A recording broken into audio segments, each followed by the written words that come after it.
It's Friday afternoon, and that means the injury reports are going to start rolling in. Players are going to be in and out of the lineup. We're going to catch that news. We caught that news just now with Malik Nabers. He's out with a concussion. He's not going to be in this week. We're looking at Wan'Dale Robinson, but he's banged up too. More likely, maybe not, will play. So what we're going to do is look at the Giants wide receivers. Look at them project out for the good, bad, ugly, if Wan'Dale's in, if Wan'Dale's out, and everything else. But before we dig in, you need to click that subscribe button right now. We're doing deep dives every day, as many players as possible. You're going to see about 4, 5, 6 deep dives on players today. More tomorrow, all throughout next week, the rest of the season, so you can get that information and make the sound decision for your fantasy team. On top of that, we're using these videos to help you set your lineups. Tomorrow, I'm going to drop the must start video. You can ask questions in that comment section. I'm going to answer all of them. Click that subscribe button. Stop missing out.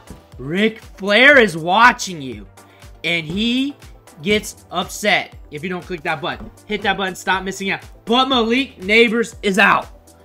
He is out. He's not going to be in against Seattle Seahawks. So this is going to be very important going into week 5, because a lot of us has been riding Malik Nabers' coattails the whole season.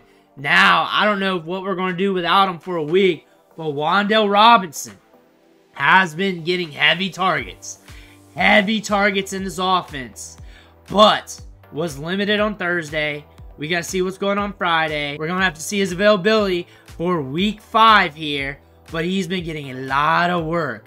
14 targets last week against Dallas. 12 in week 1. 8 in week 3 against the Browns. 4 against Washington. And now you look at this depth chart, because we got to talk about this whole batch of players.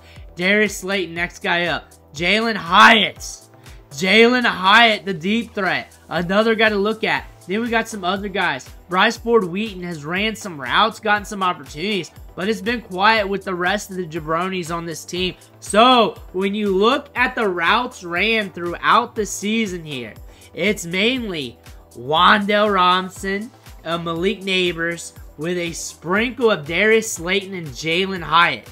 Jalen Hyatt, look at the average depth of target of damn near 40. I think we know what the Giants want to do with him, and that's just run sprints deep downfield. He has 2 deep targets and 3 targets on the season.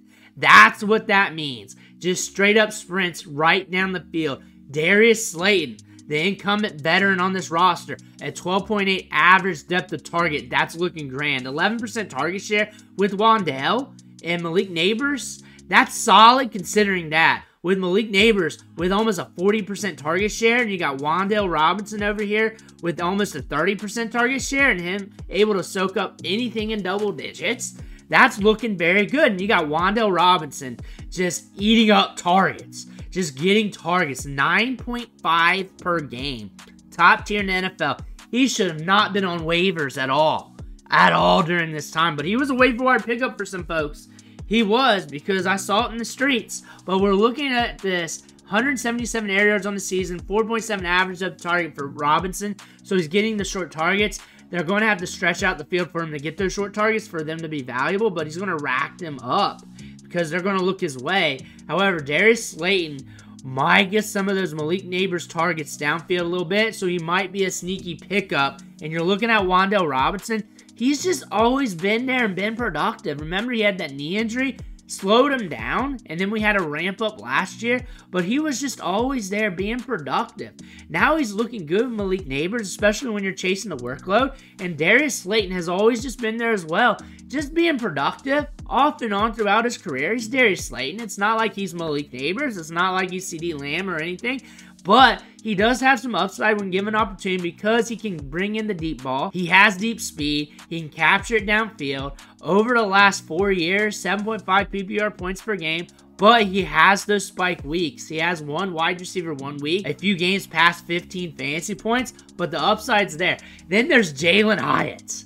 At one time, he was considered a first-round draft pick due to his talent level, his ability to stretch the field.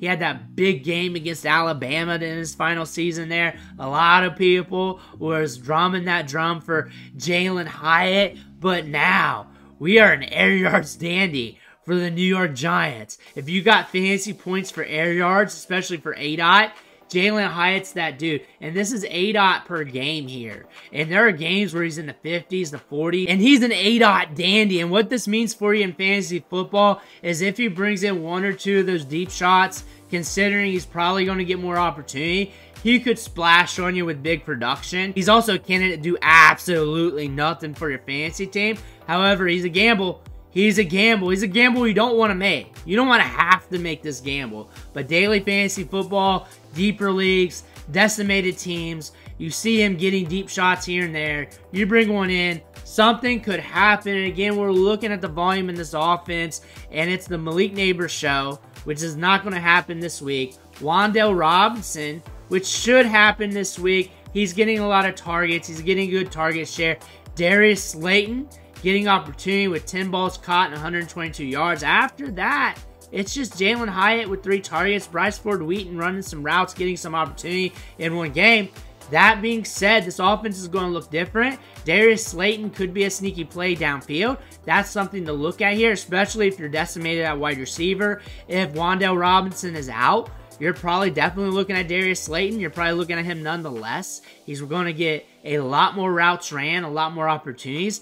Jalen Hyatt, probably some sneaky routes deep downfield, a couple sneaky targets. He looked good in training camp. I'm surprised he's not running more routes, but it doesn't really matter when you have Malik Nabers and Wan'Dale Robinson. It just doesn't really matter. No one would care anyways if he ran a few more routes per game because we're just watching Malik Nabers. That's what we're paid here to see. But Wan'Dale Robinson, healthy on the field. He's going to get a lot of short targets. Darius Slayton should get some of the Malik Nabers opportunities. Should be running a lot more routes. Should be funneled more targets downfield. Has a rapport with Danny Dimes. Has had a history with him. Jalen Hyatt, some sneaky deep targets. You're looking at the schedule here. We're only looking at the Seattle game. And with this game, Seattle has been kind of locked down against wide receivers. However, their matchups, Broncos, Patriots, Dolphins after no Tua. That being said, they've been in weird game scripts. So really, honestly, you can only look at maybe the Lions game, but you're looking at the Giants, so they're weird like the other teams. But if you look at last week, they've allowed fantasy points to Amon-Ra and Jameson Williams. They allowed a deep ball to Jameson Williams, so maybe a deep ball to Darius Slayton. I would only do that or consider that for daily fantasy football like DraftKings or something like that, a deep league, or I'm decimated. Amon-Ra St. Brown soaked up targets. He had 6 of them in that matchup. Then you're looking at other jabroni players. Wan'Dale, Jalen Polk had a decent matchup against him. Tyreek Hill just had bad quarterback play in that Dolphins matchup. They're still trying to figure that out. Again, it's very hard to look at these numbers and be like, hey, there's a trend here. There's a trend that they played in some weird matchups. They got another weird matchup here to go up against. But Jameson Williams brought in the deep ball against this team. Maybe we can see another deep ball again. But none of these wide receivers are Jameson Williams. Can definitely say that. Amon-Ra St. Brown is not Wan'Dale Robinson. Totally different players. But we can expect Wan'Dale to get some volume. And we can expect Darius Slayton to run more routes and get a couple deeper targets. Jalen Hyatt, maybe some sneaky volume, but nothing you really want to bet on. And you're looking at Wan'Dale Robinson. People are ranking him high for this week. Him versus George Pickens, I'd rather have Pickens. Him versus Chris Olave, I'd rather have Olave, even though it's a bad matchup. If Flacco's in, I'd rather have Pittman. Garrett Wilson versus Minnesota. Give me Garrett Wilson a little safer. Terry McLaurin, Wan'Dale Robinson, a push. Brandon Ayuk, Wan'Dale Robinson, a push. I might want to lean more Ayuk. Tyreek Hill versus Wan'Dale Robinson, a push almost, but I might lean Wan'Dale due to the volume. Dontavian Wicks versus Robinson. I think I'd go Robinson if he's out there healthy. Kirk versus Robinson. I think I'd roll Robinson. JSN versus Robinson. I think I'd roll Robinson, but it's a push. I really like this matchup for JSN. Zay Flowers, Robinson. I think I'd go Robinson. Honestly, around this area, I think you tether him back a little bit. I think you put the brakes on a shade. He's a coin flip with some of the tier 2, tier 3, tier 4 wide receivers for this week. Again, if your gut feels it, roll with it too. With Malik Nabers out, the targets may look different for him. Like his opportunities may not be as grand. The volume should be there. 5+ targets in this matchup healthy. That's looking solid, but it could look different with Malik Nabers. Malik Nabers is that good. Malik Nabers is so good, he can make the wide receiver 2 on your team look that much better. So be on the lookout for that.